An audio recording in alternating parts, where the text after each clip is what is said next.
Hey, what's up, everyone? Welcome back to a brand new episode of Psychedelic. I'm your host, Mike Brancatelli. Hello and welcome. Hope you're all doing well out there. And I realize I say that in the beginning of every show. I say the name of the show and myself, but you guys already know that, right? You're not tuning in. Like, if I didn't say that, you wouldn't be like, "What the hell is going on here? Who is this person? I don't know what life is anymore. What is real? Everything's fake." Well, I guess that's for the new listeners. So hello, new listeners, and welcome. See, I'm a professional. I introduced myself. I introduced the show. Got a lot of great episodes out there. So if you want to go into the back catalog and listen to some stuff, this podcast has many different kinds of episodes. Some are storytelling. Some are just kind of me ranting. Some are with guests that are more interview style. Some are more kind of conversational. And then there's the collaboration episodes that I do with Ed Liu of Psychedelic Milk, where it's a three-way conversation, me, Ed, and a guest, and we try and release one of those each month. This month we have James W. Jesso, Canadian author, speaker, podcaster, writer, all-around awesome psychedelic communicator, and good guy. And you can learn more about James and his work and all that in the show notes. I put links to everything, his books, his website, his Patreon, his podcast. So all the links that you'll need to find James are out there. So I bought this, what is it called? A pop filter that I put in front of the microphone. It's supposed to it's supposed to take out like the sounds that you hear sometimes on podcasts, but I realized that I don't really do that. I kind of have more of a kind of thing going on there. I don't know. Correct me if I'm wrong, but I think it sounds pretty good. I haven't really gotten too many complaints, except for one person who thought the intro music was too loud, which I fixed. I lowered the intro music, so you're welcome. I listen. See. But anyway, yeah, let me know what you think of the sound and everything, because I want to make sure that it is top-notch. That's one of the most important things about podcasting. I am in your ear holes, and you want to make sure that what's coming through is sounding nice and smooth and silky and informational, fatty and nutrient and whatnot. But I noticed that there was kind of like that. So it might have something to do with the fact that I wear invisible braces, and sometimes it gives me a little lift, that kind of thing. But I'm getting them off soon. Actually, it was a great deal. If anybody's looking to straighten their teeth out there, this is not a sponsor or anything, but it's a Smile Direct Club, I think. I found them on Instagram, and I had this, these little crooked teeth on the bottom and one on the top I wanted to get fixed. I think it was like $1,200 for the whole thing, which is significantly cheaper than Invisalign. So if you're looking to do something like that, check out Smile Direct Club. And if Smile Direct Club people are listening, hey, I'm giving you guys free promotion here, so let's talk. Anyway, this is a great episode, and we'll get into it. And I'm not going to take up too much time with the intro. I know sometimes I go way longer than I planned. Like every time I set out to do a podcast, I always say, all right, I'm going to do an intro and I'm going to talk about this, and that, and then we're going to get into the podcast. And I'm like, okay, yeah, probably 10 minutes or so. And then I look at the time and it's 17 minutes have gone past. And I'm like, Jesus Christ, you verbose motherfucker. Can't you just shut up for 1 minute? So, sorry about that. But if you're enjoying them, then not sorry about that. But anyway, yeah, I have, I guess, a couple of things that are going on, and I kind of forgot about what they were. So maybe I won't even talk about them, because this is a long enough podcast. Anyway, it's like almost 2 hours. So without further ado, we'll just get into the podcast. Thank you guys so much for listening. Once again, this is the collaboration podcast to do with Ed Liu of Psychedelic Milk. You could find all this stuff at psychedelicmilk.com, and our guest is James W. Jesso, and I put all of his links in the show notes, and you can find him at jameswjesso.com. Thank you all so much for listening and supporting the show. Thank you for all the Patreon members. And if you want to support the show, you can go on iTunes, leave a nice rating and review.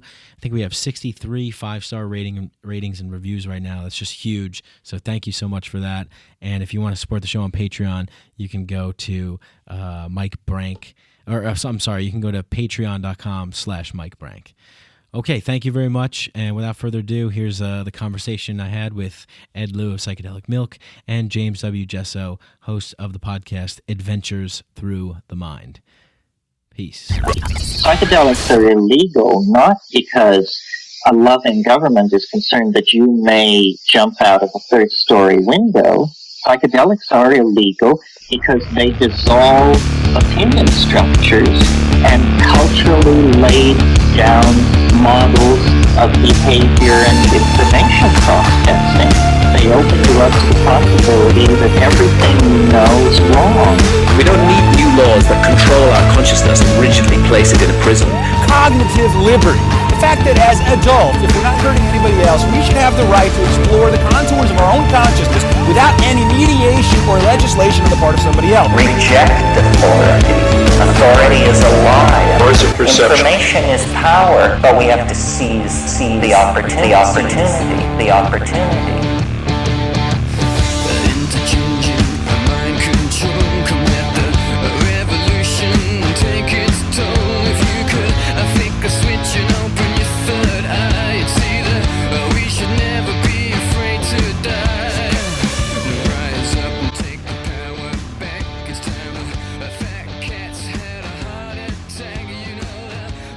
We have James W. Jesso, and he hosts a podcast called Adventures Through the Mind.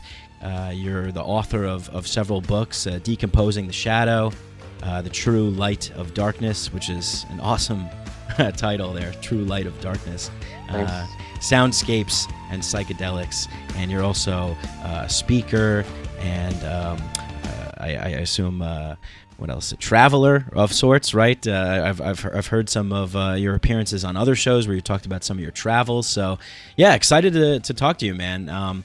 So, I guess the first thing that I would ask is that what brought you to be on this path?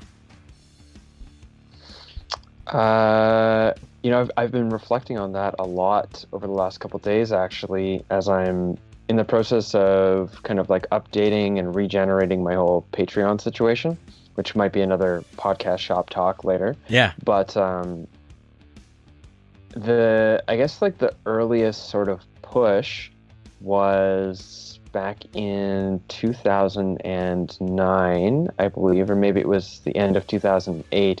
I had my first hit of LSD in Australia, which just gave me this incredible experience of being able to remove myself from the default narrative of lack and suffering and challenge, because I was really unhappy. I had just gotten over a big sickness. I was feeling depressed. I hated my life. I wanted to go home, all this stuff. And it showed me that I could basically become the author, the authority of my own experience, and I could do and be anything I wanted. And those ideas are real and they're true, but also at the time it was naive thinking. And so I was like, I'll be anyone I want, but actually what I was becoming was an expression of my environment. And my environment socially at the time was one of a lot of drug use, like a lot of it. I had some of those moments were extremely fun, but over the time they got progressively more degenerative until I became extremely I developed a highly problematic substance use. Highly problematic substance use behaviors. And that led me on a path that eventually brought me to deciding that I could use psilocybin mushrooms. I don't want to go too deep in the story because I've told it a million times. It's all over the place. Yeah. But it had brought me to a place where I decided to use mushrooms to sort of heal the damage that I had done to my psyche, which over the course of 13 months, taking him once a month under the full moon, at first with sitters and then afterwards by myself, had completely revamped my entire life and my whole sense of self. And in doing so, I became impassioned, somewhat evangelical about like the truth and the beauty and the healing of the mushroom. And so I started on this path of sharing what I learned, and that was the start of the ball rolling. And then throughout the course of my time, as I've uncovered new things about psychedelics, I've uncovered new things about myself because of new experiences, either positive, we'll say, either enjoyable or extremely unenjoyable. I've just continued to sew it into the ball rolling until I eventually am here now, whatever that means. So what was it? Because I can relate to that kind of story as well, and I think there's a similar thread through a lot of people that kind of wind up in our position where we're talking about this stuff, we're publishing things about this. So, it's interesting because there's a lot of people that try psychedelics. There's a lot of people that, go through and have profound experiences, yet they don't feel necessarily compelled to share and to kind of, like you said, evangelize. What was it that kind of made you take that step to say, like, you know what, this needs to be who I am. I need to share my experience. Did it come from a kind of a sense of, well, I've healed myself. Now I want to share that with others because of the kind of empathy and compassion for the world, or kind of walk me through what that was like, that decision to kind of, go for it. Well, part of what I had been learning in my mushroom experiences was this ability to set my own path in the world, rather than what I don't know about Ed in Hong Kong, but here in Canada, and I imagine very similar in the United States, where you are, is there's this perception, this story that's put into a child's mind that's like, the life that you need to live is according to these particular structures on these paths. Like after high school, you go to college or university so you can get into a job. And then once you're into that job, which is a field that is already set up for you, you need to get on the train. Then eventually that train, if you stay on it, will carry you to a good life where you can then retire and enjoy whatever you want to do in 50 years. So I had come to a point where I realized that I could actually just do anything I wanted. Like, this is my life here now, exactly how I'm choosing to live it. I don't have to align to a specific social narrative in order to in order to make my life good, ultimately. So in exploring that, I was asking myself, what do I want to do? And what I wanted to do was be a writer. And so, well, what do I have to write about? I have these mushroom things to write about. Okay, great. So now the mushrooms have given me freedom from, at that time, some very debilitating mental illness. They've also given me a sense of connection with my, we'll just say, desire and capacity to live my heart's path, for lack of better terminology. And part of my heart's path is to write, and now it's all coming together. So I'll just write about mushrooms. This is great. And I began writing Decomposing the Shadow. I had been doing a bunch of other writing too, some really like stuff about consciousness and reality, and had actually started handing out little zines at parties that would take 15 seconds to read, but were designed to like kind of confuse and bewilder in this beautiful way. And I'd hand them out like I was some magical elf creature, because of course delivery is important. And so I'm writing about the mushrooms, hoping that I can offer through the book the conceptual platform or the conceptual model that enabled me to get so much benefit out of it, so that could be offered to others. Others people could get that benefit too. And I'm sweeping up and I'm also struggling, like hardcore struggling. I'm like, God damn, this book is so difficult to write and I can't get my ideas together. And I'd sit down with friends and I could just lay it out. Boom, like here it is. Here's all the ideas. And then I'd sit down to write and I couldn't structure them. And so I'm working in this cafe. I'm like sweeping up, and I'm thinking to myself, like maybe I should do speaking. Shit, Terrence McKenna did it. I could do it, right? It's possible. So I have this example that it's possible, despite the fact that Terence McKenna might have been. I mean, it seems pretty obviously that he was quite unhinged, but he lived a successful speaker's life in the psychedelic culture. Mm-hmm. But then I'm hesitant still. I'm still like, I don't know if I could do that, blah blah blah. And I look over to this magazine rack, and on the magazine, on the covers, this woman that I know in the community where I was living, which was in Calgary, and she spits fire basically. And she's on the cover holding fire, and the tagline is Calgarians getting paid to do what they love. And in that moment, I decided, I was like, you know what? Yeah, I'm going to be a public speaker. I'm going to share this because friends had told me. This is the big thing. I had a community around me that encouraged me. They said, James, we like your ideas. James, you're good at speaking about this. James, thank you for everything that you've offered. James, you should write, blah, blah, blah. And so I decided I'm going to do this. And I walked to the back of the cafe, and my best friend is talking with this other man I'd never met before. And within 10 minutes of speaking with him, I was offered my first speaking opportunity at a conscious events gathering. And that's sort of, I guess it's like serendipity, Mm-hmm. because there was 5 people in that workshop, which was all about Reiki and like healing the energies of the planet and stuff, which at the time I felt very genuinely about, and there's still value in, I believe now, but I was also very woo-woo and very new agey at that time. There's 5 people in this workshop. 2 of them happen to be these guys who are running this new community in the city. They like what I have to offer. They asked me to come give it at their next event, which just happens to be a showcase for everyone in the city that's doing alternative stuff.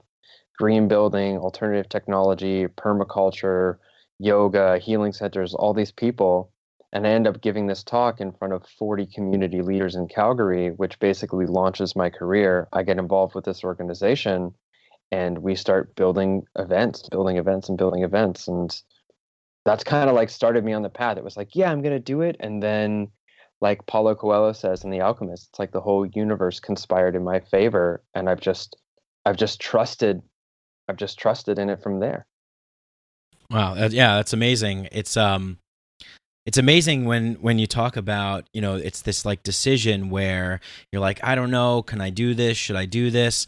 And then the second that you decide to embrace and own it, all of a sudden just doors start opening up. Like you said, synchronicity starts happening, and people keep coming together, as Joseph Campbell says, doors appear where there were only walls before. So I think that a lot of people maybe listening to this think, I know everybody goes through this, right? It's like, I don't know, can I do this? Should I do this? I don't know if I'm good enough. Maybe I don't know. There's that hesitation, right? And then as soon as you kind of embrace it and accept and own it, then it's like magic happens, right? Mm-hmm. I mean, some degrees. Other times I feel like I'm owning it, and all that's happening is like poison rain or acid rain, just like coming down, melting away my hopes and dreams, and I'm just like struggling to hold on to the staff as like the acid rain comes up, and it's just eating away my heart, and I just have to like hope and trust that everything's going to be okay if I just follow through and hold through. And sometimes it works out, and other times I have to disengage from certain goal sets and recalibrate what's working and what isn't. But what you said just reminded me, I was having a chat with a friend of mine who he produces music as Kalia Scintilla and Merkaba. And we are talking about agents and whatever else. And he made this comment that I really liked, which is like, when you are fully embodying and in alignment with your Dharma, things will happen for you. Yeah. Yeah. And definitely challenges along the way. But like you said, that acid rainstorm, you just have to hold on, get through. Yeah. That's really cool, man. Yeah. Oh, go ahead, Ed. I'm sorry. Go ahead. Well, I was just go ahead. I was just gonna say you you talked about the shadow. Now that's a very Jungian kind of concept. The shadow. Was that something that you were aware of before you had the experiences with mushrooms, or were you interested in learning about that kind of stuff and reading and writing at a younger age, or is that something that you just kind of discovered around that time? There's Wow, there's so many ways I can go about answering that. I had been interested in reading and writing since I was an early child. Actually, since I was an infant, my father would read to me in my crib until like every night, basically, until I got to a certain age, which I'm sure was very heartbreaking for him, but also necessary. Yeah. I was like, Dad, I don't think I want to have nightly readings anymore, you know? Um, but a lot of the content was religious because he was a Jehovah's Witness. And so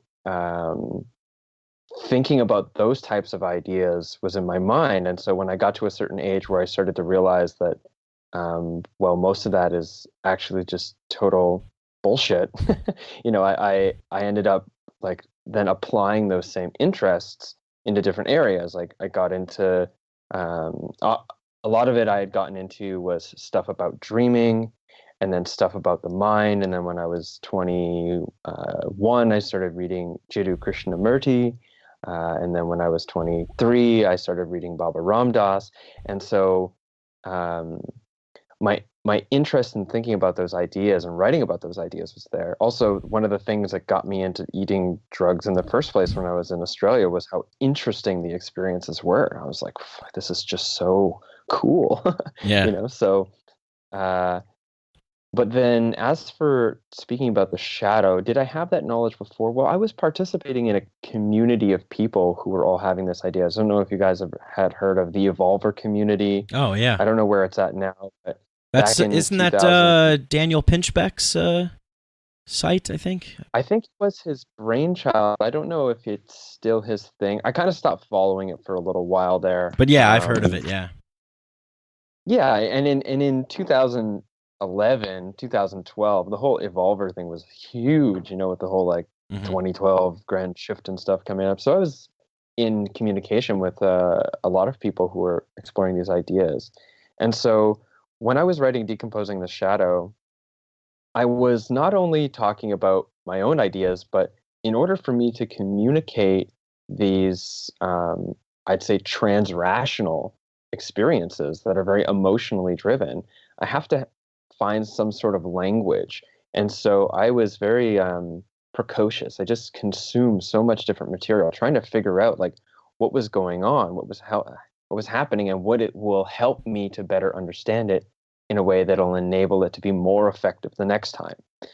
And in that, I discovered lots of ideas, and archetypal psychology was one of those things. Stan Groff was a big contributor to how I felt about my work. And the idea of the shadow was already there for me.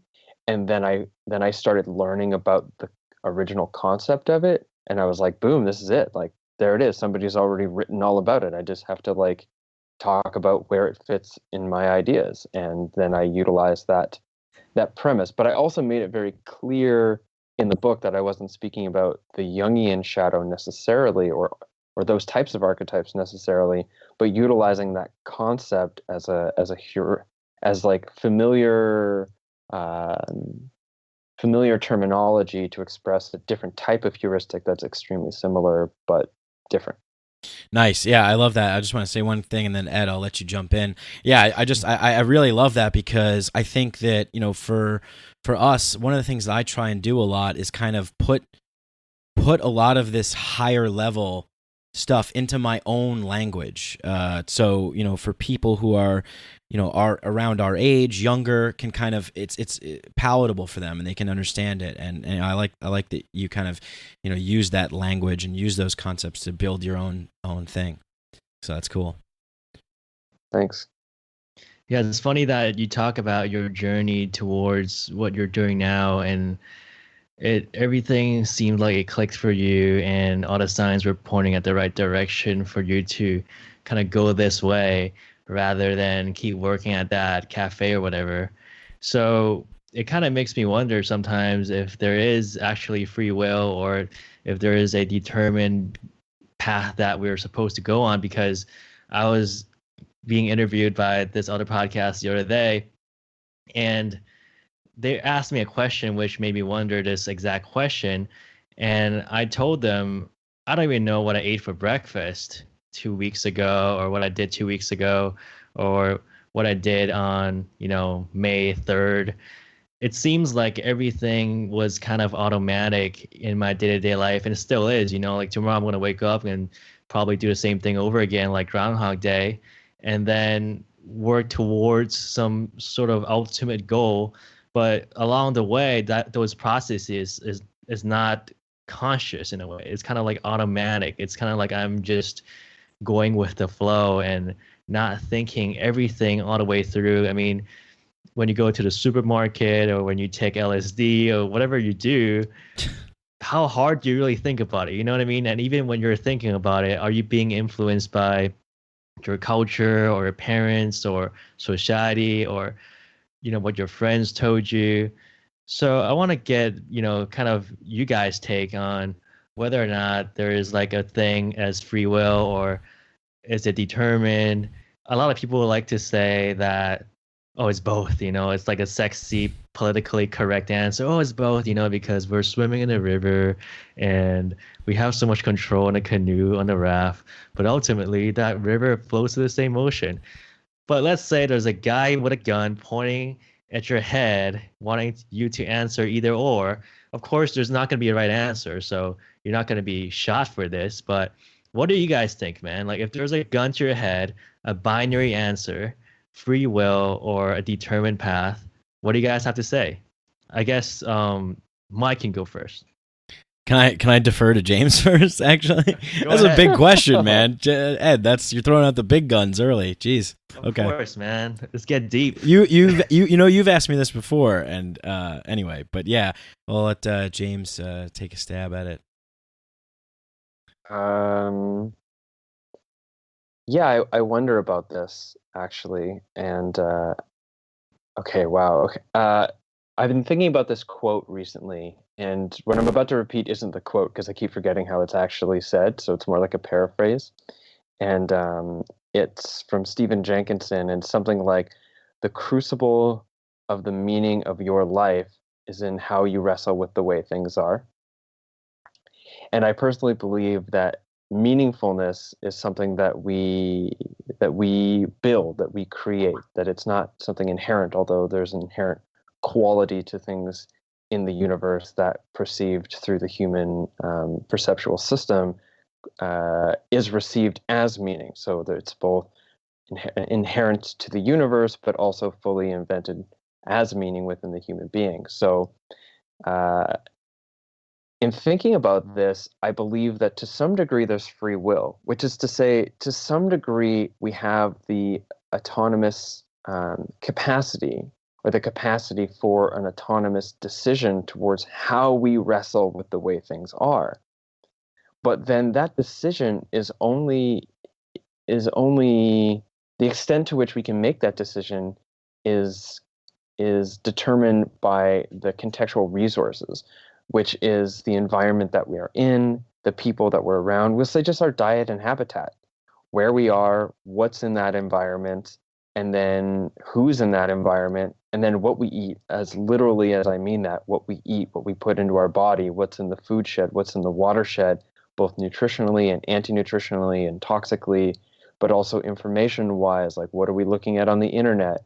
What is the Google algorithms, directing us to go deeper into on YouTube? And what are the people around us talking about? How do they respond emotionally to things? What is the implied or unspoken, unrevealed, unseen, subconscious tendencies of perception within the people around us that influence us? What is in their body language? What is in the quality of touch we receive? All of those things is going to influence influence the resources we have towards making that free will choice. And then when you start to unpack that, well, it's the food and the water and the people and the body language and the social nuances and the social conditioning, and also there's the reality of my early life trauma, and then there's intergenerational trauma and intergenerational genetic factors and epigenetic factors. And then there's also, all these other things. There's even the factors of like how the bacterial content in my microbiome is directing my physiological impulses, then we start to think like, is there even such a thing as free will? Because when you start to break it down, it's like, where do you even find the sense of self, let alone the sense of free will? But I do believe that there's this bandwidth of capacity that's there, but it is determined by our contextual resources. Yeah, I mean, God, it's such a complex question. It's such a hard thing to think about, but a fun thing to think about. And I think I would probably tend to agree with what you said, James, because it's like, I don't want to think that I don't have free will. Like, I feel like it's kind of almost like a scary thing to say there's no free will. Like, there's just this path, and when we're all just destined to live these, these predetermined codes that have been written for us or programmed for us, before our birth. And, I don't know, but I do think, like what you said, and I'll just kind of add on to this, is that I think that there's, for whatever reason, there's certain people who awaken to the notion that they do have a choice, like you stated in the beginning of the show, like that, we can kind of author our own reality here, and however that happens to you, or whoever that happens to you, like, why does that happen to you or me or Ed or other people? Why do certain people get this ability to kind of wake up and know that they have some sort of a choice in the matter? So I think that is definitely, I think that's an important part of having an awareness, that we have this ability to choose. Now, I don't necessarily know if that's free will or not, because I think that from an individual level, I would say that it sounds like free will, it looks like free will, and I think that if we go about our days and we live our lives where we're always making the choices that help benefit us, and then help benefit the greater society that we live in, I think that's a good thing. But I think that if we look at it from like a larger perspective, like you mentioned the microbiome, it's like, do the cells in our body, like there's so many of them, do they have free will, or are they just kind of, I don't know. I mean, I think they're all kind of working to accomplish certain kinds of goals. I mean, there's different parts of the body, they're all sectioned off, but they're part of this larger organism that is the body, but then they all have their independent roles to play. And I think if you look at like humanity, if you look at life from a step back, you see, the plant world, the animal world, the human world, we're all kind of moving in this general direction. And from that scope, it seems like, well, it doesn't necessarily seem like anybody's really making independent choices. However, if you zoom in, obviously, we kind of are. So I don't think I'm able to actually answer this question. I'm not really capable of I don't have like the intellectual ability to really fully grasp this concept. But that's what it seems like to me. I mean, it seems like to me, and I know, Ed, you said that it's politically correct or whatever to say both, but it seems like to me that it really is both. Like, from a macro level, there's no free will, but from a micro level, there is. I mean, I think that's... This got shot, man. This got shot. I'm sorry, dude. Well, but I really like the idea of two disparate things. I really like the idea of two things existing at the same time. I like the idea of darkness and light coexisting. I like the idea of yes and no coexisting, and I think that's just a hard concept for any of us to understand. But I think it could potentially be true. I don't know. That's my guess. So basically, what you're saying is your answer to the question is the Tao. I think so. I mean, yeah, I would have to. Maybe you can elaborate a little bit more on the Tao, but I think that would be it. Yeah.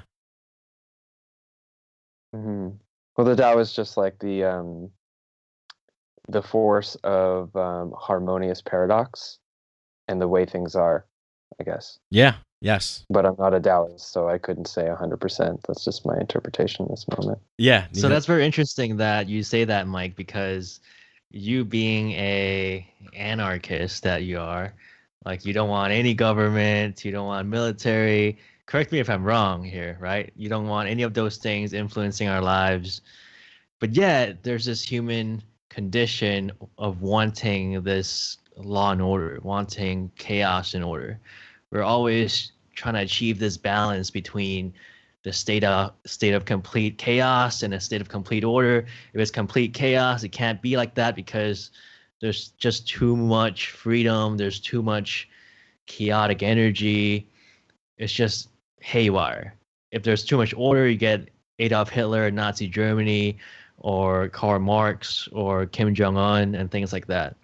Now, with an anarchist system, wouldn't that kind of go towards the chaotic side and kind of be away from the Tao? You know what I'm trying to say?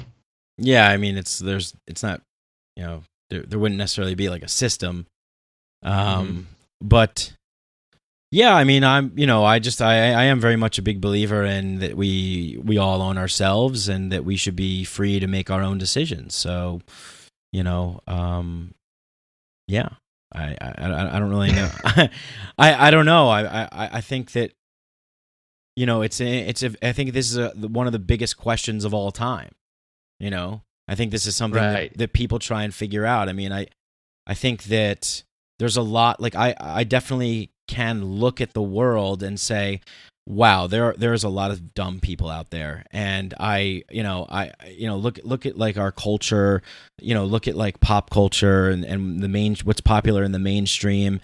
And it's a little disheartening sometimes to see that kind of stuff because we're all out here trying to put out kind of thought-provoking material, kind of a little bit of a deeper material, trying to connect with each other's on a more intellectual level. And I think that sometimes it's you see these people and you say, well, this is humanity, this is what it is. So maybe the masses of humanity want this to be this way in some way. Like, what would happen if all of a sudden tomorrow all governments on Earth disappeared? All corporations disappeared. All religions disappeared. Like, I don't know. Like, that's kind of a weird question because we all started this stuff anyway, Right. So will you just find more ways to start more governments and corporations? I think so. Or we would just find some other social structures to bring together that would then become our cultural narratives. I think that boundaries set us free. And if we were all in anarchy all of a sudden, we wouldn't be free to make our own choices. We would only be able to make choices relative to our contextual resources. And if we were all in anarchy, I mean, could you and I even have time to have this conversation if we had to worry about where the food was coming from because we no longer had, structures in play that set up reliable food coming to our grocery stores? I think that, I don't think anarchism creates freedom. It creates chaos, and chaos gives the illusion of freedom because it's not structured. But just because it's not structured doesn't make it free. That's interesting. And I get what you're saying. I think that there's, because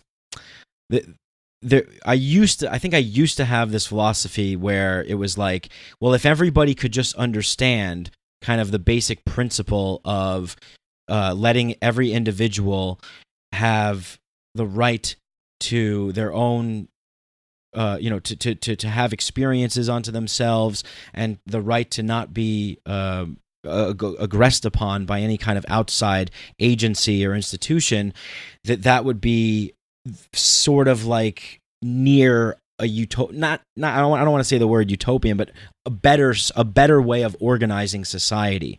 But that's very interesting what you said, because it's like you have these boundaries then that are set up. So the boundaries kind of act as like a marker to say, well, do we need more freedom, or do we need more of a certain kind of thing or less of a certain kind of thing? How do we guide the society? How do we make sure that everybody is living up to their best ability and their best potential, and everybody is able to have access to healthy foods and healthy options to get in touch with who they are, and potentially through the use of psychedelics kind of explore the inner depths of their soul and their psyche. So I would love to live in a place like that. I just don't think that is available to every person to comprehend that that kind of unwritten rule of the land, if you will.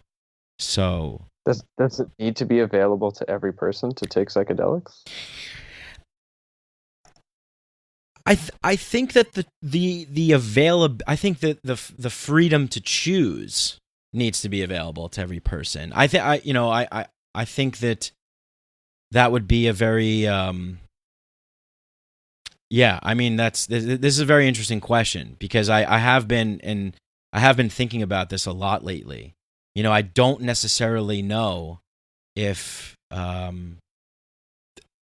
if everybody is ready to handle that amount of freedom, which is kind of a sad thing for me to say, but there definitely needs to be leaders and people that guide people and kind of show the way. I just don't think that the systems that we have right now currently set up are that way.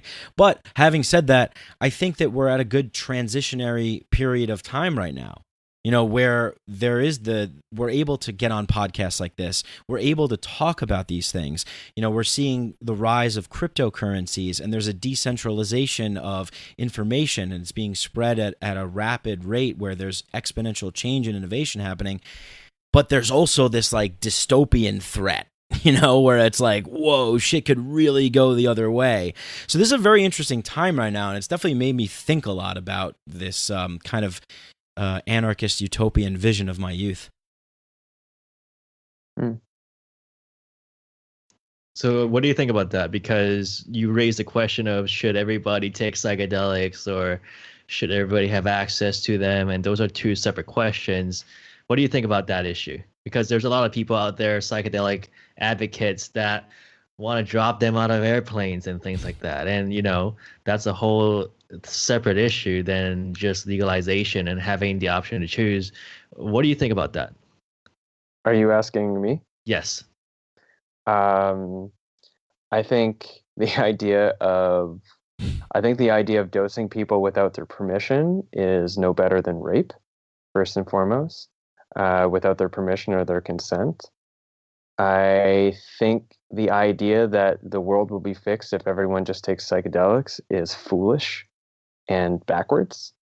And I think some people should not touch psychedelics at all, ever, because they can't handle it, and it will only confuse and disrupt them. The very sense of who we are and how well we operate in the world is established on a balance between order and chaos. And the order is our identity, the way we structure the world around us. It's the autonomic perceptions of our reality, the stories that tell us who we are and where we've come from and what we're here to do. And the chaos is everything else that exists inside of our mind. And the sense of self, who I am, is the boundaries between my ordered mind and my chaotic mind.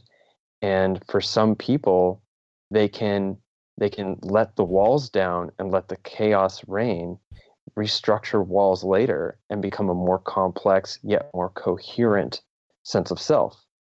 Other people won't be able to get those walls back up again, and they won't be able to handle what's shown to them in a way that positively influences their lives. It could cause trauma, or it could cause confusion.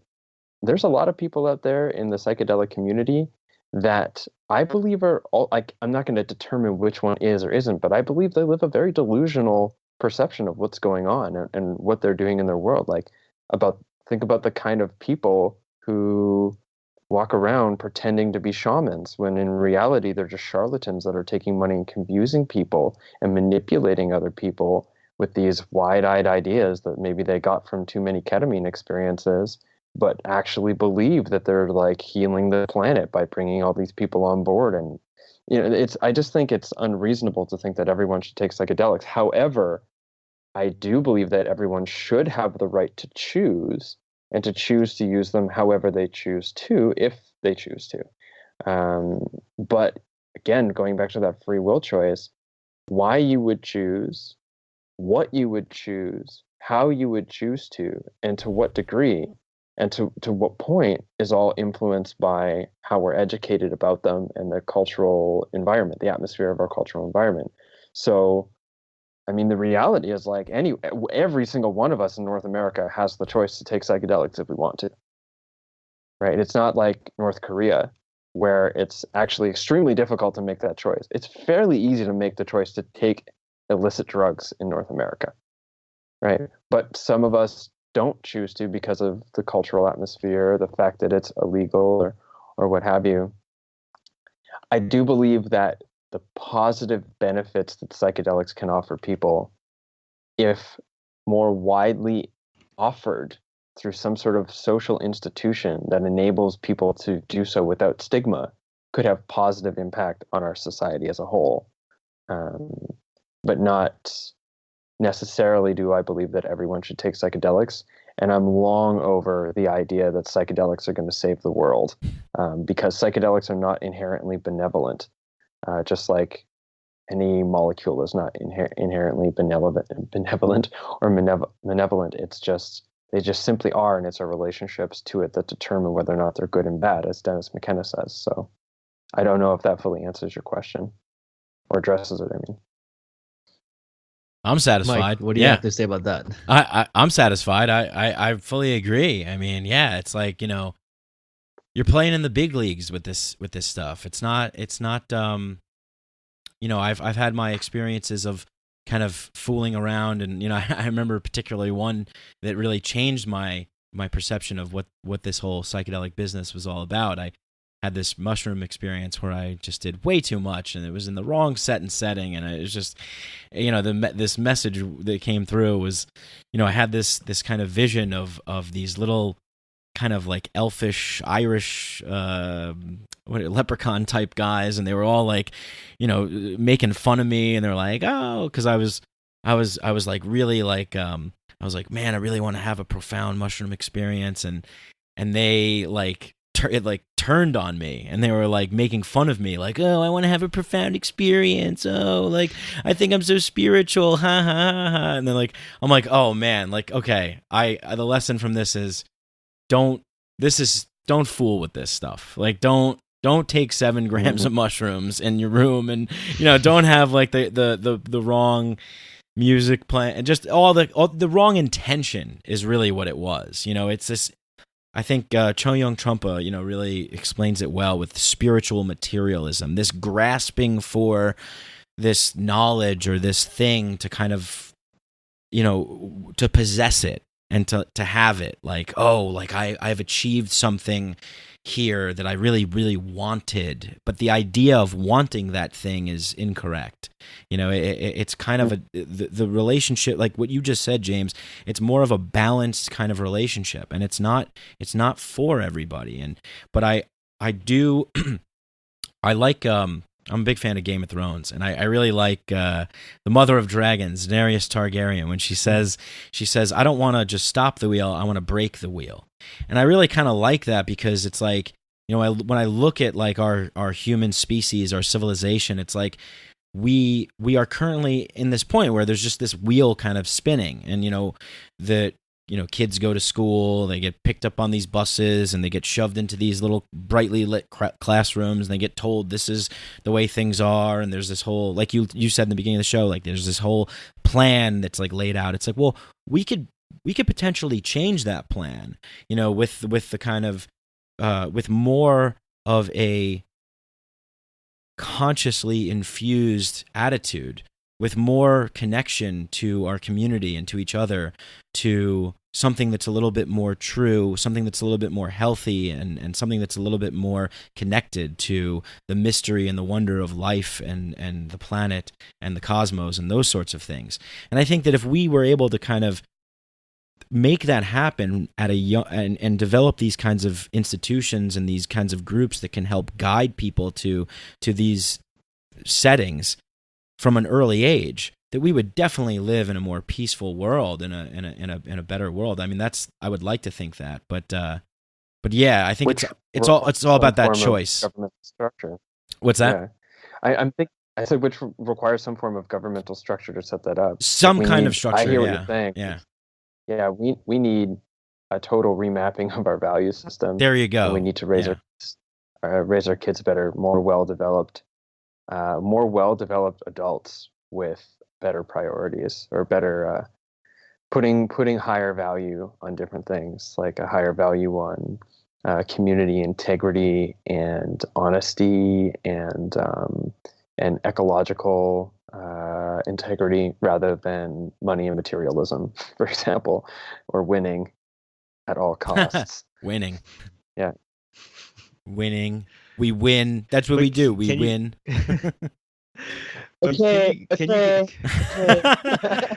Can you guys still do that now? That, I mean, technically, you can move to Idaho next month and start your own village and raise some cows, hunt some deers, and basically live like Native Americans did back in the 1800s or 1700s, with little contact with the outside world.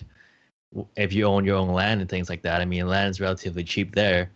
So can't you do that in this lifetime if you wanted to? I mean, if you really wanted to go out of your way and raise your kids correctly and have your own value system and morality and educational system, you could totally hippie out and move to the forest and just build your own civilization from there, right? I mean, you can technically do that, right? But would you want to, is the question. I think, do you mind if I jump in on this? Sure, yeah. I think we can, and definitely different communities do. I mean, if you go to a place like Nelson, BC, it's an entirely different world than Toronto. The values are totally different. The people are different. The culture is different. What they're achieving as a municipality is different. Nelson is on the west side of Canada, nestled in the Rocky Mountains. Toronto is really close to New York, for example, just southwestern Ontario, very industrial, very metropolitan. But I also think that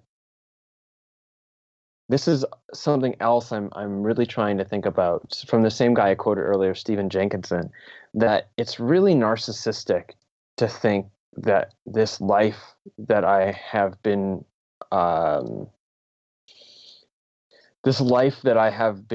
offered the opportunity to tend to for a time is all about me. And it's all about my spiritual journey and my spiritual enlightenment and my freedom and this and that.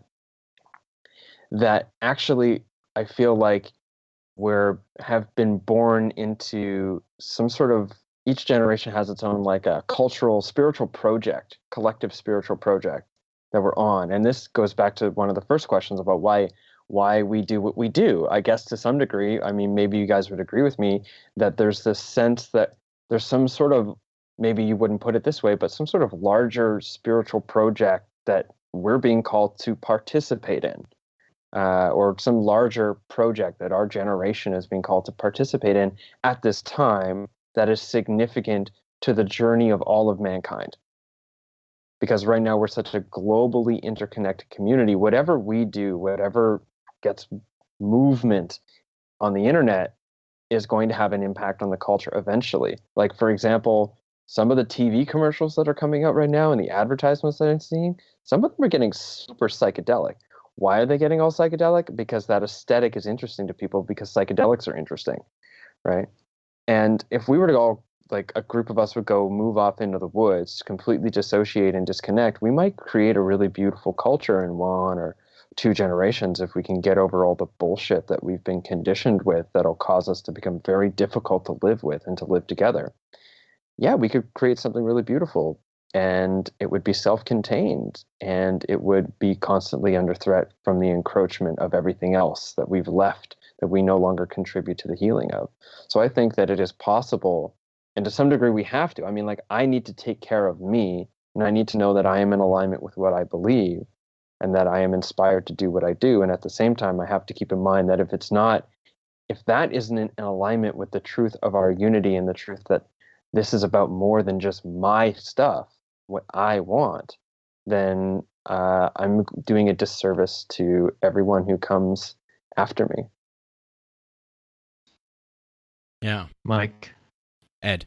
Yeah. No, I like that, and I'm a big fan of just decentralization and kind of like getting like-minded groups of people together to collaborate on building new things. And I think that that's definitely one thing that the internet has allowed people to do, is connect and collaborate and build wildly new and radical things that we could have never conceived of, years ago.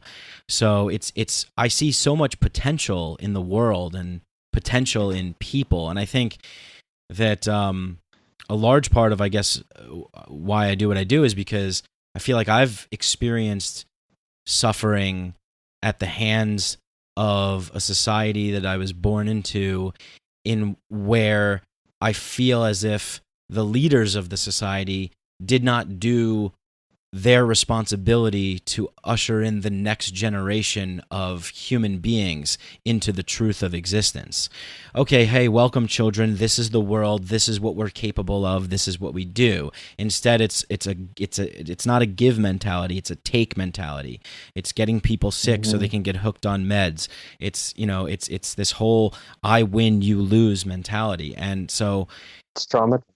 it is, exactly. It's very traumatizing, and it leaves people to be lost and feel like that they're just some, that there's some nothing in some torturous existence, that they go to some shit job they hate, they have abusive parents or whatever the case may be. I feel like I can relate to that because I've been there. So if I have learned anything, that has helped me, I feel like it's part of my duty to share that with people. I really like what Jordan Peterson says about this, where he says that it's like, you want to live a life where you, at the end of your life, when you die, you can say that something was better because you were alive. That you were able to, that I'm, for whatever reason, I have certain kinds of faculties, abilities, skills. I don't know why, but I am who I am. So it's almost kind of my duty to live up to those things in order to help people who maybe are in a similar position that I used to be in, or can't help themselves, or are suffering in some way. And it makes me feel really good when I can do that as well. So yeah, I think that maybe I should throw another Game of Thrones reference in there because the why not, right? There was this the second to last episode, they go beyond the wall, and the guy says to Jon Snow, the enemy is death. The enemy always wins, but we still have to fight it, because it's just like, this is what we have to do. We have these temporary lives. We're here for a short period of time. We don't know why. Maybe we could figure out why along the way, and we can help other people who can't, help themselves, and we can cause less suffering in the world than there was before because we were here. So that's, that's something. I like that. Can I touch on one thing that you said at the end, which is ideas I've been playing with? I mentioned him multiple times, Stephen Jenkinson. I'm mentioning him a lot because I'm so deep in this book right now. I love how you're quoting author Stephen Jenkinson. I'm quoting Game of Thrones. He makes, so a lot of his work is about death and dying, and he basically makes the case that death is a active psychological choice, or so dying is an active psychological choice. And at the time that we cross the threshold of death, we could theoretically not die. We could fight death. We could fight it and fight it and fight it, constantly trying to stay alive, instead of actively engaging the dying process until we are murdered by our disease. We are murdered by whatever it came in. And so we didn't die in the sense that we didn't go through the process of dying and come to all the things that will come to each of us in the dying process until death. We actually fight and fight and fight to stay alive until we're murdered by disease. And so dying is an active psychological choice. Now, the reason I brought this up is you said, the enemy is death and we must fight it. Or you quoted this guy. I think, and I love the way Jenkinson puts this, is that I think this is a poor way of framing it, because if we choose to fight death, as soon as we choose to fight death, guess what? We lose. Eventually, we lose. By choosing to fight death, we are choosing to become losers, and the completion of our lives to be a battle lost. Now, this is the reframe that I liked, and it goes back to that quote I mentioned earlier about meaning, which is that if instead of choosing to fight death or to fight what's happening, we choose to wrestle with it, which isn't to say we're not submissive, right? But we're not trying to defeat it in the sense that it's like there's a winner and there's a loser, and the winner stays alive and the loser dies. That we're trying to wrestle with it, which is more like a dance in a way. And even at the end of a wrestling match, if I was pinned, I could still win for style, right? And so it's like, I think about, again, the meaning, the crucible of the meaning of your life is and how you wrestle with the way things are. If we're wrestling with what's up, then eventually, we might get taken down by whatever's going on.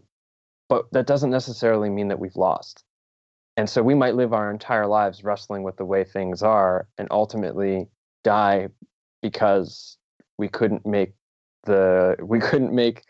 government align their priorities in a way that did something about climate change before hurricanes and droughts and blizzards destroyed us all. But that doesn't necessarily mean that we lost, because at least we went down with style, if that makes sense. Yeah, no, that totally makes sense. And yeah, I mean, I was thinking of in the show, they're talking about literally fighting death, like this army of the dead, right, zombies and stuff. And like I was and I kind of took that to mean almost metaphorically, like we have been born into this existence, and there is the reality of what is. Now we need to fight, or like, I'm air quoting, like, accept the challenges that are presented to us and continue on the journey. And like you said, I guess I like the word wrestle better, and wrestle with that, because that's the thing to do, because that's what there is to do. That's the only fight there is. That's the only game in town that's, I guess, worthy of a noble existence or something like that, which raises an interesting question that I've been thinking about a lot, and I'll see what you guys have to say about this. Ed, you can go first, and then James. But I'm wondering about this kind of how do I want to phrase this? I guess almost sort of maybe Buddhist mentality of sort of acceptance. And I'm thinking about this in a way of like, you would be insane if you were to not accept the way things are and just constantly live in almost like a denial. But then again, things are kind of fucked up right now. So it's like, let's just say, for example, with like Trump and like, and government and this sort of thing. Okay, so we can all agree it's pretty fucked up, like the world situation, the government situation and stuff like that. Now, is there's a certain kind of mentality that says, well, look, everything is perfect the way it is, and this is the way it is, and we have to kind of just accept that, and we can't necessarily really do anything about that, so we have to kind of live our lives and just be the best we can. And I think I'm okay with that, except for the fact that there is a real kind of threat out there.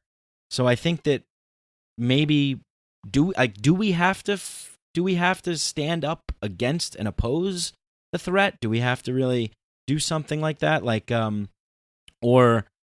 or is it more about the internal struggle? I guess this is a kind of a difference between the internal struggle and the external struggle. And Joseph Campbell talks about these the mythology from great myths of the Upanishads and the Bible and the stories about the Buddha. And he talks about the slaying the dragon, and it's this inward journey. We have to slay the dragon in our mind, in our inside of us. But is there also this outside journey that exists as well, where there are real dragons out there in the world? Does that make sense, Ed? Does that make sense what I'm saying? Yeah. Yeah. What do you think? You know what? I have to disagree with you because I do think everything is perfect, man. And I'm not just talking about like politics or geopolitics or macroeconomics or whatever, but I think it's easy to separate us or these groups into us versus them. And that's kind of the mentality that we have these days. Like they're doing the wrong things, the left or the right or the government. It's always us versus them. And when we do that, we kind of dehumanize the other side, or we call them names, we call them the enemy. And that's what the Japanese did to the Chinese in World War II. Same with the Germans to the Jews. We kind of categorize them into subhuman categories. And when we do that, we're able to do harsh things to them because they're lower than us. But in reality, they're just human beings just like us. And I feel like majority of people, when they're put in positions of power, the same things are going to happen because they're human beings and these are natural human conditions. And I'm not going to say that I'm not going to do those things because there's a possibility that I'm going to do those things. I think it's totally egotistical of me to say I'm not going to do those things. I'm a just guy. You know, I stand for the right things and I have more values that are higher than them. As a matter of fact, I do not. You know, I'm the same human being that they are, and they're the same human being as us. And so I think it's easy to look at things with a very dualistic viewpoint, but rather I would like to view it as they are just like me. And if I'm in their position, that could easily be me as well. And I think that it's easy to point a finger at the government to say, you know, you're wrong, or you should have done this, and you're fucking me, or whatever the case may be. But it's important to kind of just clean your own room, as Jordan Peterson said. You just clean your damn room. You know, we gotta start small. We gotta align ourselves with whatever we believe or we hold true in order to change everybody else. Because if you look at it from a Eastern philosophy standpoint, you are also the universe. So whatever you work on yourself on the inside, or your room, or your financial situation, or whatever the case may be, if you fix that, then you have the credits to fix the world or to fix other people. If you can't fix yourself, you have no right to go outside and tell other people what to do. It's like, you know, I get these internet keyboard warriors all the time telling me what to do and how to do the podcast or how to run my Instagram or things like that. But do you have a podcast? That's my first question, because if you don't, you have no clue what's going on in here. So I'm not going to go out there and tell other people what to do. Of course, there are obvious things that you should say when evil has been done or whatever the case may be, but a lot of people aren't working on themselves. And if you start working on yourself, start working on the internal or just your room and work from there, if everybody does that, then you wouldn't have to fix other people because everybody would be fixing themselves. You know what I mean? And I feel like it's just very important for people to realize that, because a lot of people don't have that mentality. They want to blame things on other people because that's an easy option. You know, oh, it's the government's fault, or it's my teacher's fault, or it's the cop's fault for giving me that ticket. But, you know, you can't blame everything on other people. Sometimes you got to look at things with a macro point of view and look at yourself in the third person and see where you fucked up. And I do feel like the world is perfect to a certain extent because, as I said earlier, we're always trying to balance the chaos and order, kind of this balance. I don't know what you call it, just I guess this table or whatever, you know, like we're always trying to do that. And as long as we're trying to do that, if there is a struggle towards order or a struggle towards chaos, then I feel like that is perfect, because there is no utopia. It's a struggle towards the utopia. That is the perfection. And a lot of people don't realize that because they think that there could actually be utopia done. They think that if they're the ones that are in power, they could fix the world because they don't have the values of Hitler, or if they're in power, they would be the just one, not just with Karl Marx or, you know, all of these leaders that try to have this utopian view like Mao, but they don't realize that if they're put in that same position, they could just be like them. You know, they could murder a bunch of people for their values to justify what they believe in. And I feel like if we're in the struggle towards utopia, that is already utopia. Like the real utopia is not utopia, because once you get into utopia, there's always somebody that's going to fuck it up, or wanting to fuck it up, or wanting to create chaos, because that's just not the human condition. I feel like people that don't understand that really don't understand how we behave as human beings, because at the end of the day, we're human beings with a set of values, a set of conditions that we are limited and bounded to. And if you think outside of those bounds, really, really bad things happen. So that's what I think, man. I think everything is already perfect. It's just, you got to know where to look, man. You know, if you look in the media, you turn on CNN, Fox News, whatever, of course your world is going to be bad, dude. I mean, that's not a hard thing to tell anybody, you know. But if you actually look at your life, or the relationships that you have, or the good knowledge that's coming into your computer or your iPhone or whatever, and you cherish those things, you're going to have a great life. You know, you're going to live a happy day. So it's just your mentality that makes the whole total difference, I feel like, at the end of the day.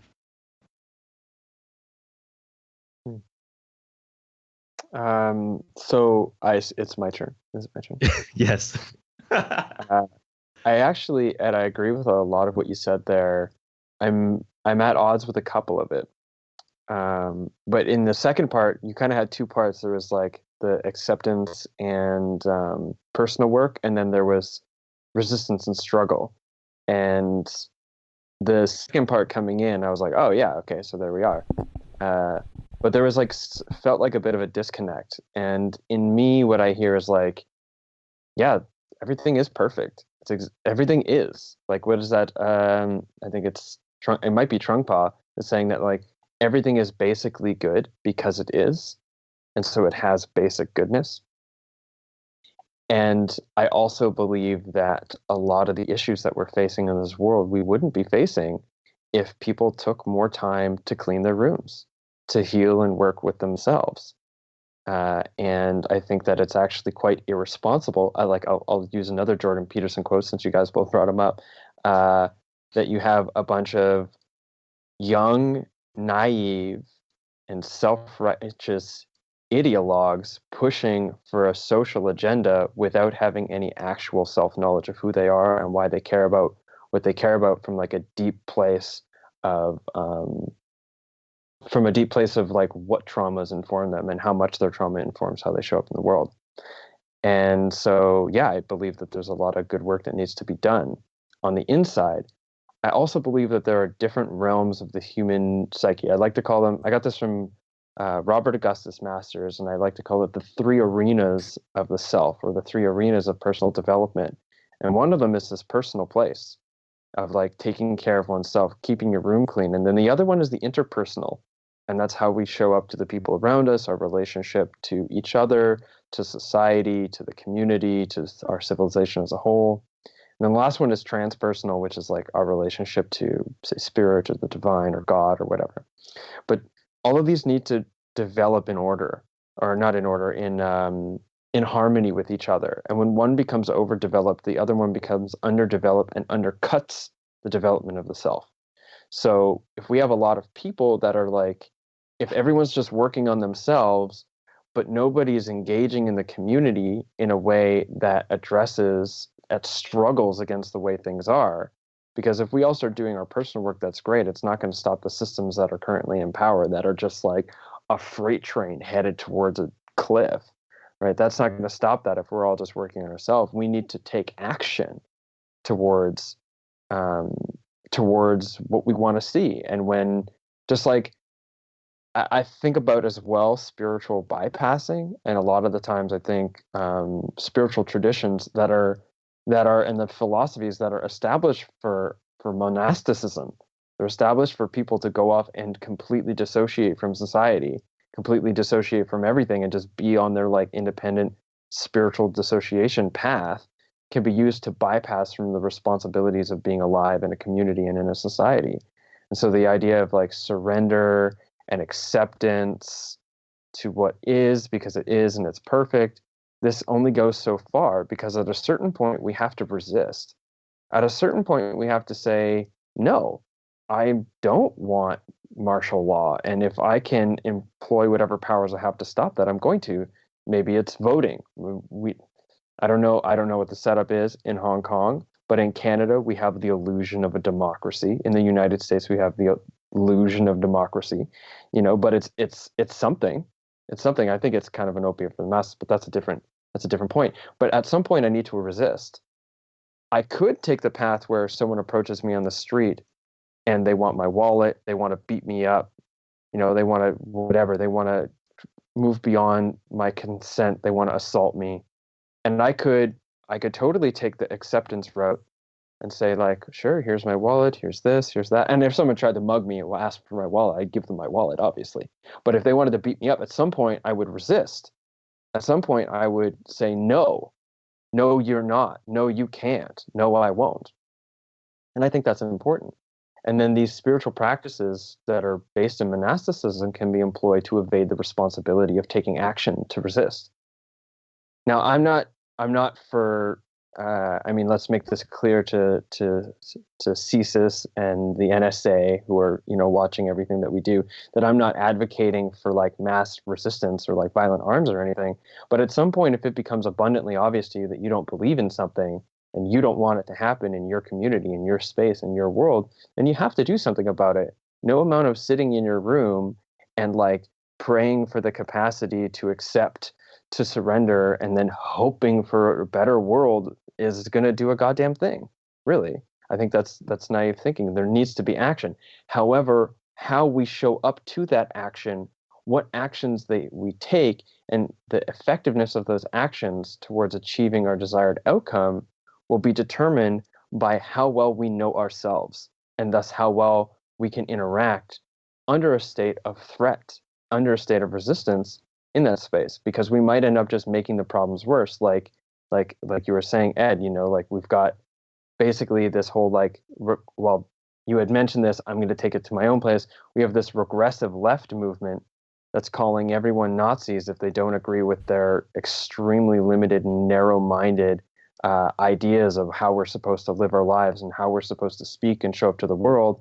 And then you've got this extreme right side that are basically saying that if they can't act out violently and prejudicedly and ignorantly, that their freedom of speech is being imposed, and they're just battling against each other. The left, if they take over, they're just going to ostracize, like it's okay to beat up someone who has ideas that differ from you because those ideas are kind of similar to what the Nazis did, and look at what the Nazis have done. We got to beat up the Nazis. Like, they're just going to violently encroach on other people's rights as well. So if you don't have that inner self-awareness of balance, acceptance, understanding, compassion, you're not going to be able to resist in a way that actually creates a better life for everyone, or at least creates the better world that I think we're talking about wanting societally, and not create a struggle or wrestling that brings us into this relative state of utopia that Ed, you were talking about. That's a very good point. Mike, what do you think about that?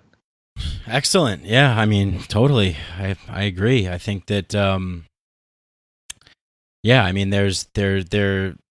it's definitely something that I've been thinking about a lot, because it's like, you have, it's really just really interesting when you have an idea or you're part of a group that holds a specific sort of ideas, and you're so sure of yourself and you're so sure of the mission that you are correct, and that you have, that you have the moral superiority. It's and I always see it's so clear on the internet that we live in this, everybody. I tweeted this thing out the other day. I was like, it's so hard to have a conversation or a healthy debate with anybody when everyone is living in different realities.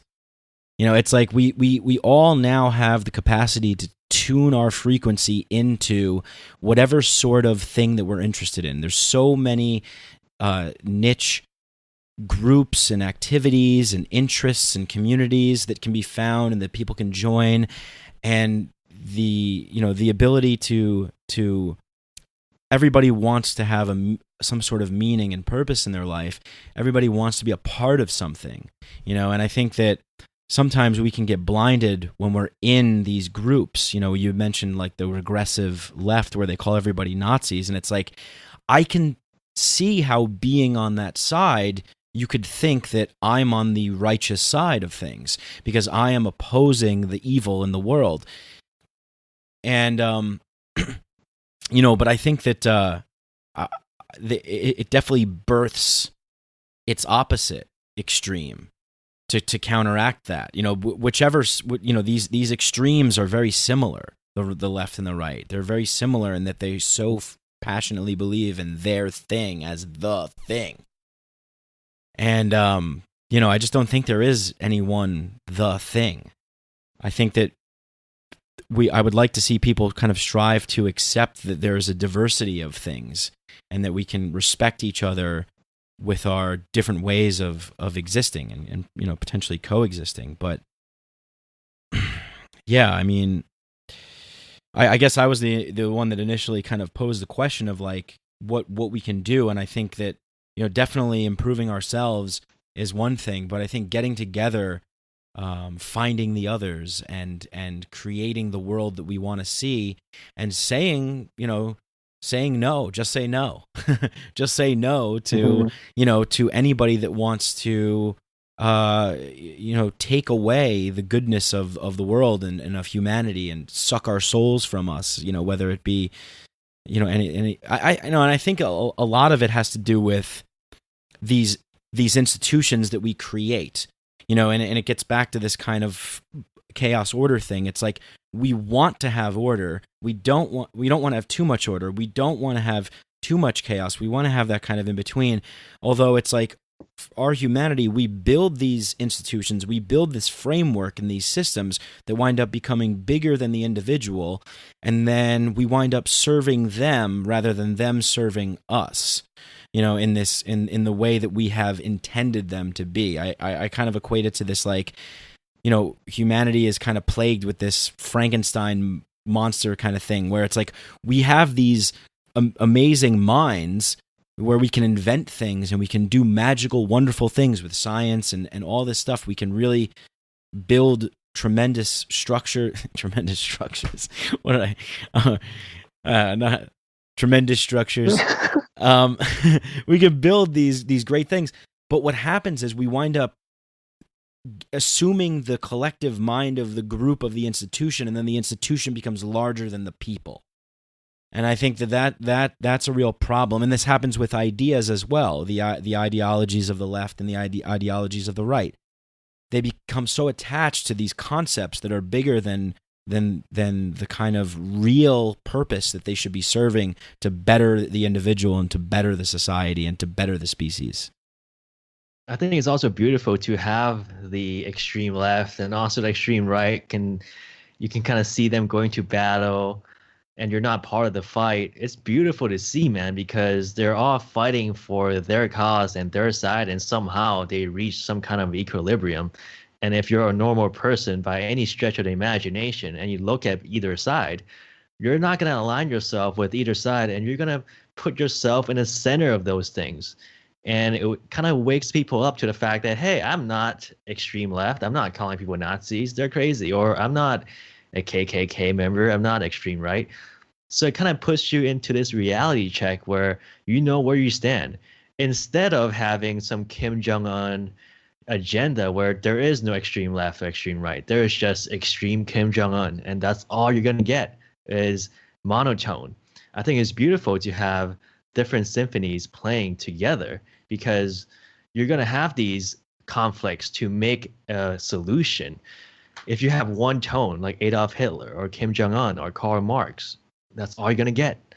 But right now we have this quasi-democracy, if you want to call it that produces these different voices.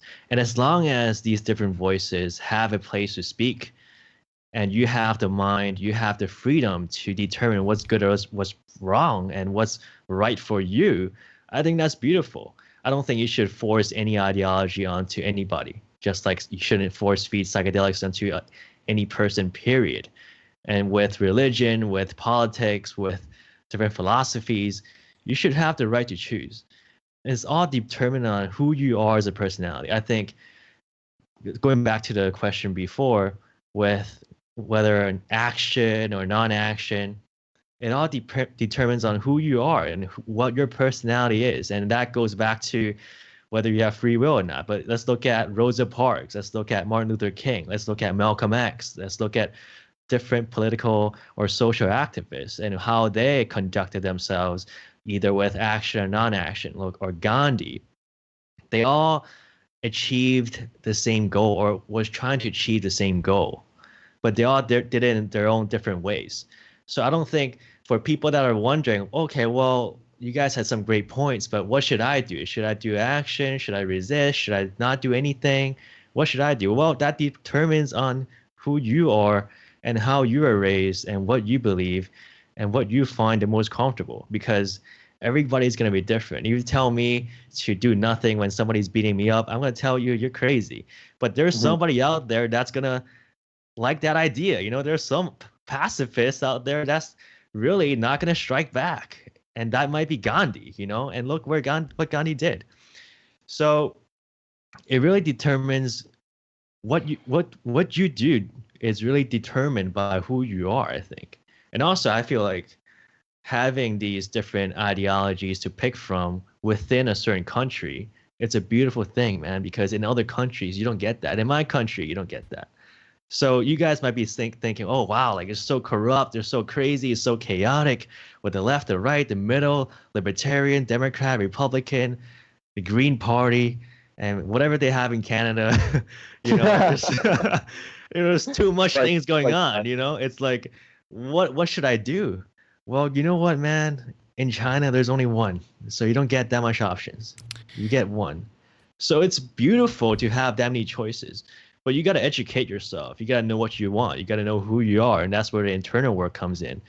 And once you get the internal work done, then you can go out there into the real world and really make a change, make a difference, and to speak your mind and to stand up for what you believe in and things like that. But a lot of people are complaining about, I shouldn't say complaining, but are worried about these conflicts, like civil war and things like that. But it is these conversations that make your country stronger and to really know what you guys really want. And I feel like the better idea is will ultimately emerge on top. Obviously, that doesn't happen all the time through our history, but I'm optimistic. Yeah, I think if you zoom out, I was going to say if you zoom out, possibly goodness comes. But I don't think the extreme dialogues are good, just like I don't think extreme weather systems are good, right? Because it's like we have extreme weather systems here in North America, massive highs and massive lows that are in massive conflict with each other, that's creating droughts and wildfires on the west and repeated hurricanes on the east. Like extremes, I don't think actually produce good dialogue. And even our dialogue here, this is great. We're finding others, we're talking, but it's like there's no inclusion from, you know, people who might not agree with our ideas, and we're not talking with them. This is like, although I agree with you guys in some places and I disagree with you in other places, I'm probably sure the same on your end towards me, and we could have respectful dialogue about it. We're all still sort of ultimately inside of the same pocket. And yeah, and I agree, Ed, with what you said there about what to do is determined by who you are. And I thought about the quote of like, know thyself. And it's like, know thyself and you'll know what to do when the time comes. And it might not be comfortable, but it'll feel right. And yeah, I think there is a time to resist, because we need to, if we're not careful, the people who get the most traction, the people who the established systems of control determine will have the most social traction will be the ones that will influence the legal and political infrastructure that will later continue to determine exactly what conversations we're having and how we're having them and how we get to live. So at some point we have to yeah, I guess I'm saying again, resist and include ourselves in the conversation rather than just sitting in the middle. But I really do appreciate that you brought in this perspective of what it's like to live in China, because I don't know what that's like at all. I've never lived there, and it definitely it changes the way we see the world. I'm extremely privileged to be sitting here and being like, yeah, I can complain about the government and I can like vote. I have all these different options and there's all these different like municipal changes that are going on. I have all this different like quasi-democratic option to engage in to even have these conversations. But let's take a look at what we call extremes, right? Because we call extremes left, meaning they are super socialist, they are really postmodernist, and we call the extreme right the racist or KKK. But 50 years ago, 100 years ago, these were the norm for Russia or in Germany or in the South in America. And fast forward to 2017, we call these extremist ideas. So really, we have come a long way since those times. And I think that's a great point that nobody's talking about, because people say this is the worst time to live, the worst time to be, this is the most chaotic time we have ever witnessed. And I call bullshit. That's not true, because 50 years ago, we were really living in those times. People were really largely racist in southern states, and socialist states were really postmodernist, and they were forcing people to wear the same clothes and have the same haircut and have the same meals, and they destroyed language, they burned books.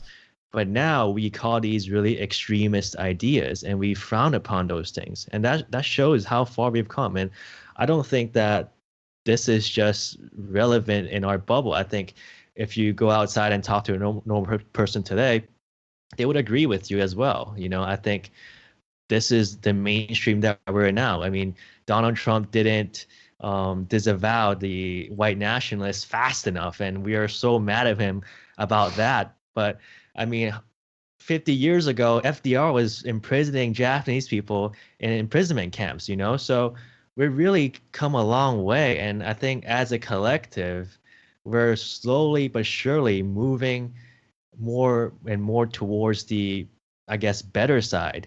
But we're so stuck within this microcosm that we're not able to see it. And the news wants to focus on the Charlottesville thing, or they want to focus on Antifa. And that's what is kind of operating our psyche and dominating our whole thought process. But if we really zoom out and look at it from a macro perspective, it's actually improving. It might not be improving at the rate that we want it to be, but it is making improvements. And, you know, I'm pretty optimistic about that.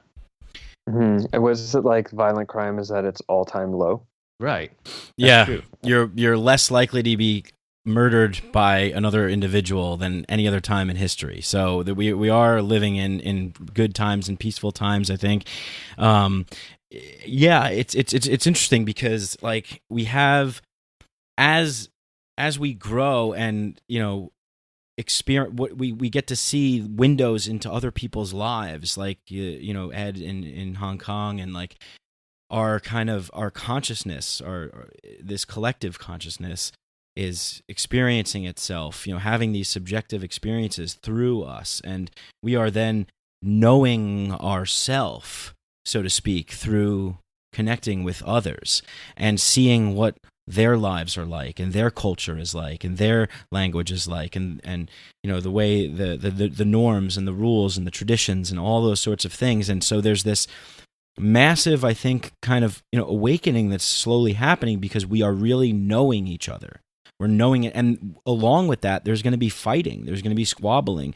The old ways of doing things are shedding, and it's uncomfortable. You know, it's almost like a collective trip, you know, that we're having, and we're in a little bit of a challenging period where we're going through some rocky points here and there, but I think ultimately it's for the good and it's for the better. And I think what you were talking about, Ed, with these extremes, you know, I understand where you're coming from, and that's actually something. It's called the Overton window, where it's like you kind of need these extremes on both ends, so that you can have more people come towards the middle because they know where the extremes lie, you know. And I like to I like to think of that in like comic book terms of like, there's Batman and then there's like the Joker. It's like you have some guy who just like dresses like a bat and goes out and fights crime at night, which is crazy. But then even crazier is this guy that wears makeup and murders people. It's like you have these extremes. It's like, all right, well, it's this kind of extreme escalation, one side versus another, and then what comes of that is maybe something more, bringing it towards the middle. So I understand that perspective. And I think what's interesting about this conversation right now is that, we're talking about kind of infusing our ideas into the public sphere more, our ideas gaining more acceptance, and, the work that we all do here to try and make that happen. But I wonder, are we ready for someone from our world, from our psychedelic world, or from the world of mindfulness practice, spirituality, like to enter the political framework? Maybe is that something that we need to kind of communicate our message to a larger audience? I look at kind of tribal societies of the past where they had sort of a chief or a leader, and it wasn't really this kind of authoritarian political structure. It was more of kind of someone who was a guider, someone that would be like a wise old elder, so to speak, something like that.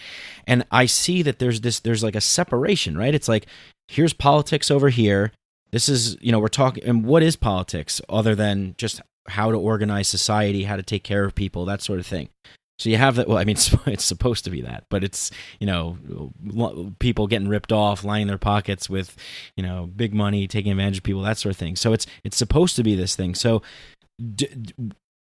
why isn't there a merging of this kind of world that we inhabit in the kind of a conscious leader, a conscious politician, a conscious... It's the Pope, man. It's the Catholic Church. You described it perfectly. I don't think so. But see, that's another thing, right? It's like, because there's this separation. It's like, okay, well, you have your religion over there, and that's good, all good and well.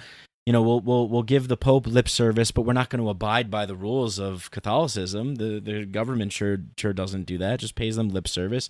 Oh, the Dalai Lama, yeah, we'll pay him lip service as well. So it's kind of like they're pushed over.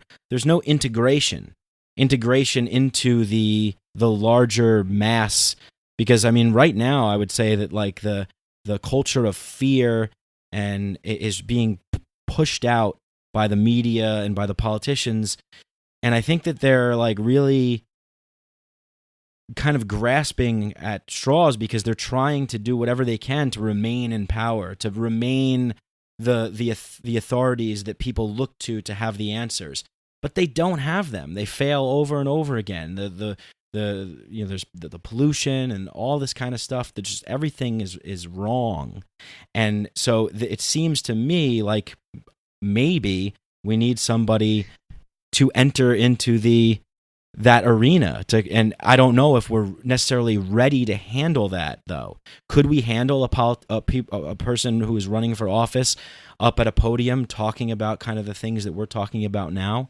Having these kinds of discussions, like, or James, like the things that you write about. Could you see that happening in our lifetime, do you think?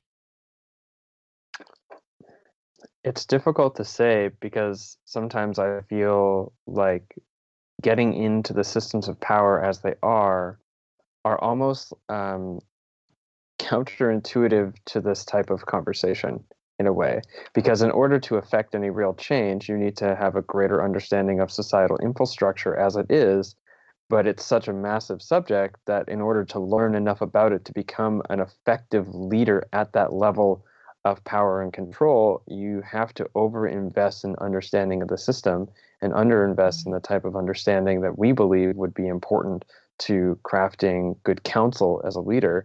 So I think the very idea of looking for one person to like take charge, although it exists, right? Like you've got the one like Ed, you mentioned Malcolm X and no, did you mention Malcolm X and Martin Luther King? Yeah. Okay. Anyway, so yeah, we have these like figureheads that can really pull things together, but to actually become a political leader in the system in charge as it is, I don't know, and whether or not those leaders will have the voting boxes falsified in order to make sure they don't run win the democratic leadership or whatever it might be, then who knows? So I don't know. I think I'd like to think that we're ready for a truly positive movement politically.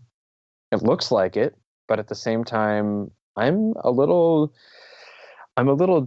disheartened when it comes to that, man. I'm pretty sure like every person that I thought maybe we could believe in was either ousted by the criminal behavior of those who benefit from from staying in charge, or has turned out to be a shrill in some way, turned out to be completely full of shit. Like, oh yeah, Obama's going to change things. He was full of shit. He was worse. He was worse than Bush.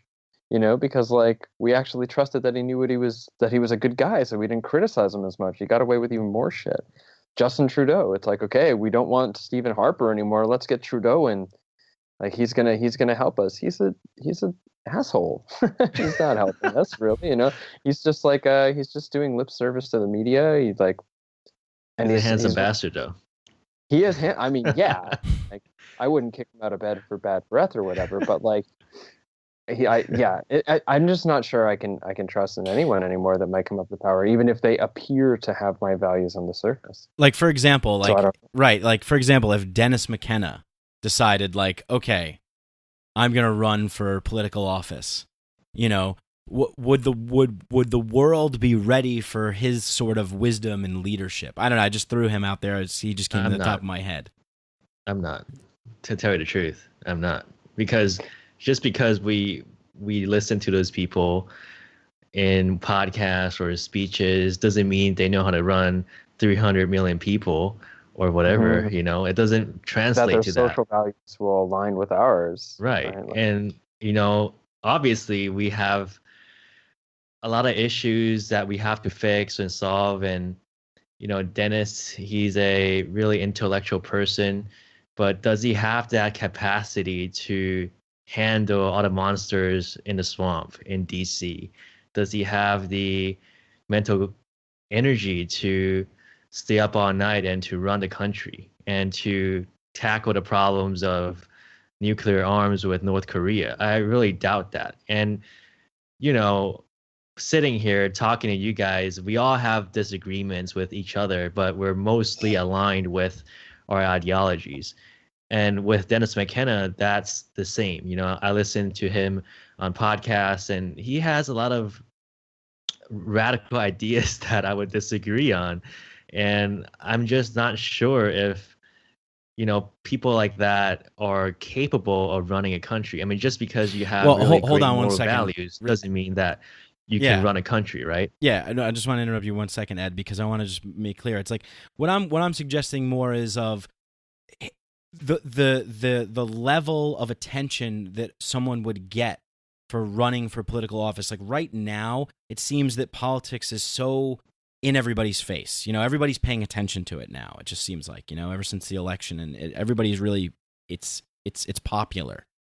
So what I'm saying is that would it be of value to have somebody enter that sphere and kind of run?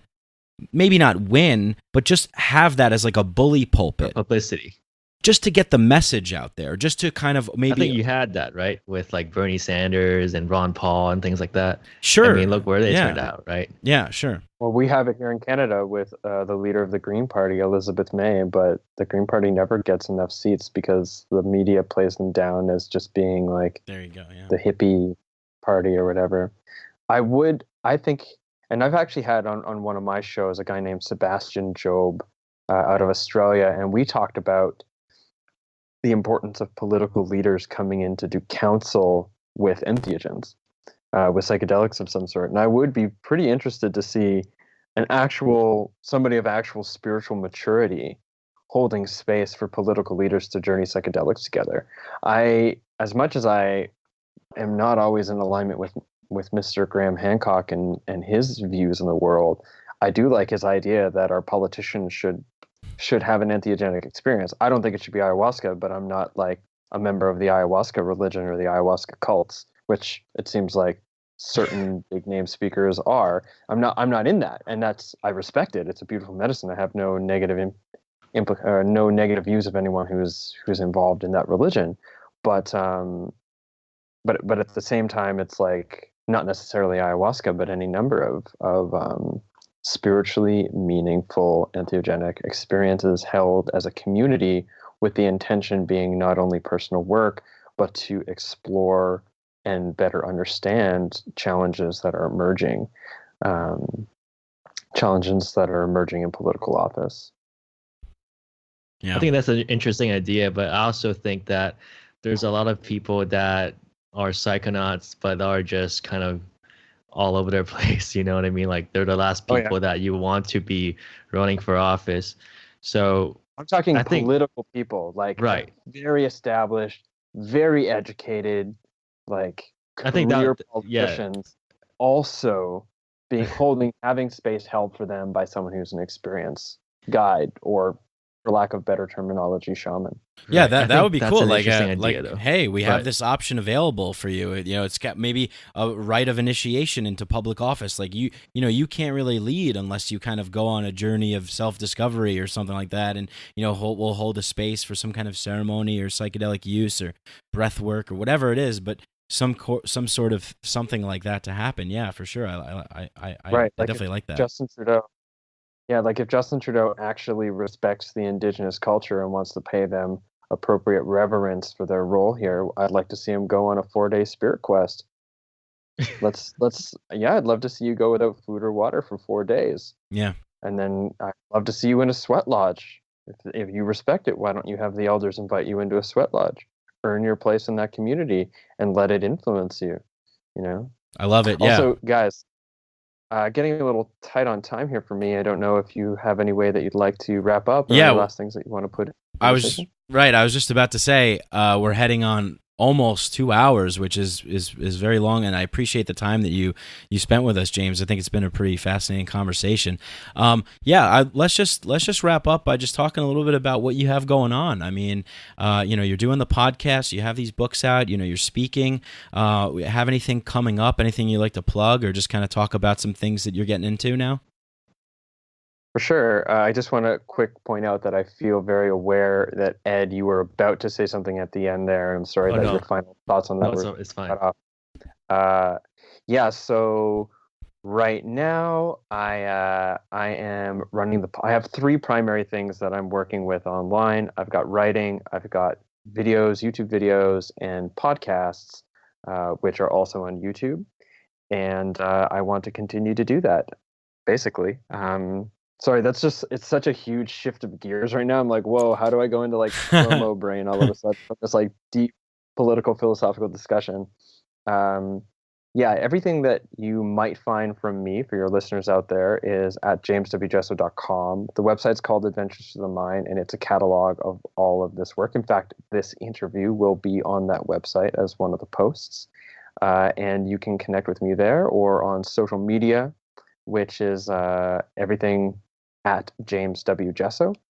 And for this next year or so, I'm about to take on a very big thing in my life, which is to basically live in a single bedroom apartment and working towards funding basically becoming a full-time creator online, rather than having to, like I am currently, living at my parents' house to afford it and build money, or to sacrifice a lot of my time and my skill set on working some entry-level job somewhere so that I can have as little responsibility, so I can put all my effort and mindset into this work. And that's a big thing. And in that, I'm going to be writing more. I've got lots of essays coming up, videos, podcasts, and 2 new books that will be in the making once I feel like I get to myself to a point in my writing where it's like time. And one of them is going to be about my experiences with ayahuasca, and the other one's going to be about my experience of living a polyamorous lifestyle in the festival culture. Oh, wow. That sounds super interesting. Wow, that's great. Wow, dude, that is amazing. So that's 2 new books. You're like a really serious, accomplished author. You'll have 5 total books pretty soon. I have so much respect for anybody that writes, because it's so hard for me to organize my thoughts. That's why I do podcasting. I just rant and kind of everything's disjointed and it's a mess. But James, yeah, you got a tremendous amount of things going on. It's so cool that you're doing that, and I'm really looking forward to those. That sounds really interesting. Where can people go to support you? I think you mentioned that you have a Patreon. Talk a little bit about that. How do you set that up, and where can people go to support you? For sure. Yeah, I like to feel like I'm accomplished, but I also recognize that my ability to accomplish these things, especially given since what I talk about is so niche and so nuanced, there isn't a lot of like centralized funding for what I do as a member of the underground. There isn't even arts grants for me because I'm not officially published by a larger publishing company and stuff. So I really deeply rely on the voluntary support of the people who enjoy my work and creating this decentralized grassroots funding for what they want to see in the world, which is hopefully in alignment with what I want. And I do this through Patreon, which enables me to have direct relationship with those people who enjoy my work, so I can be in communion with them, and we can, together build something beautiful that impacts the world in a positive way. So jameswjesso.com/support. You can find that, or just search James W. Jesso on Patreon, which is the primary platform in which I am funding this whole big project. Awesome. Ed, anything else? That's it, man. Thank you, James. That was amazing, and it was great.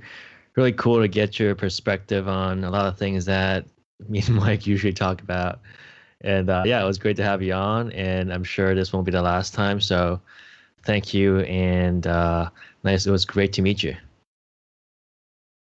Yeah, thank you, and Mike, really appreciate being on the show. It was juicy. It was really juicy. Yeah, man. Likewise, it was great talking to you. I feel like it's so rare that you're able to just jump into these kinds of conversations. And I would just say also, James, you mentioned that in the beginning you kind of talked a little bit about your story, but there's other podcasts that you can go and find and listen to James's story.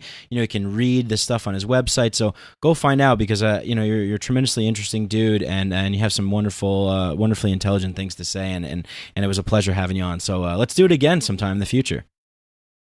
Sounds great, Mike. Ed, thank you guys very much. Thank you. Peace out, brother. Peace. And cut. I hope you guys enjoyed that podcast as much as I did. You know what to do if you love this show. Share it, like it, spread it with your friends. Tell a friend, tell a family member, tell a neighbor, tell a coworker. And if you want to support the show, you can go to patreon.com/MikeBrank. You can donate as little as $1 a month. Or you could go on iTunes and leave me a nice 5-star rating and review. Whatever you do, thank you for listening. Much love to you all. Peace.